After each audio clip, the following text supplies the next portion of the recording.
ക്രിക്കറ്റിന്റെ T20 world cup west ഇൻഡീസിലും അമേരിക്കയിലുമാണ്. പക്ഷെ super over ഇവിടെ തിരുവനന്തപുരത്താണ് നടന്നത്.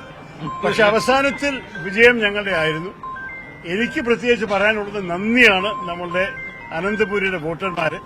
എന്റെ എതിരാളികൾ രാജീവ് ചന്ദ്രശേഖരും പിന്നെ പനിയൻ രവീന്ദ്രനും നല്ലൊരു പോരാട്ടം നടത്തി. ഇതൊരു എക്സലന്റ് മത്സരമായിരുന്നു. ഇനി നമ്മളെല്ലാവരും മര്യാദയോടെ ജനാധിപത്യ വിശ്വാസികളായിട്ട് മുന്നോട്ട് പോട്ടെ. നമ്മുടെ തിരുവനന്തപുരത്ത് നന്നാക്കാൻ എല്ലാവരും സഹകരിക്കട്ടെ എന്നാണ് എന്റെ ഒരു പ്രാർത്ഥന. പക്ഷെ ഒരിക്കലും മറക്കരുത്, തൃശൂരിൽ BJP കിട്ടിയ ഭൂരിപക്ഷം ഇവിടെ അവർ റീച്ചിങ് ശരിക്ക് അത് രണ്ടും കൂടി ഒരുമിച്ച് നോക്കിയാലാണ് ഈ വിജയത്തിന്റെ അളവ് നിങ്ങൾക്ക് മനസ്സിലാകും.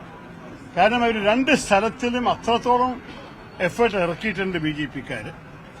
എഫേർട്ടിൽ മാത്രമല്ല, നല്ലോണം ചെലവാക്കിയിട്ടുണ്ട്, നല്ലോണം സംഘടന ശക്തി അവർ ഇറക്കിയിട്ടുണ്ട്.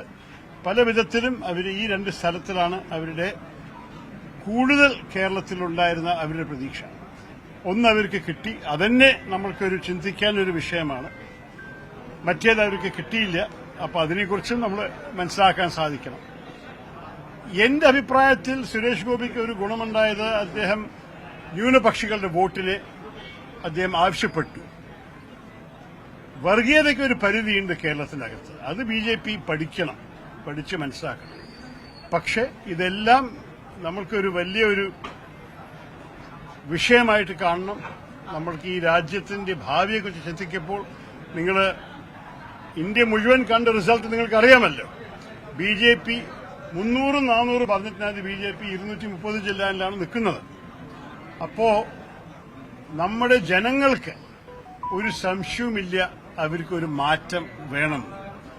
ആ ഭരണമാറ്റത്തിന് വേണ്ടിയിട്ടാണ് ഞങ്ങൾ ഇറങ്ങിയത്.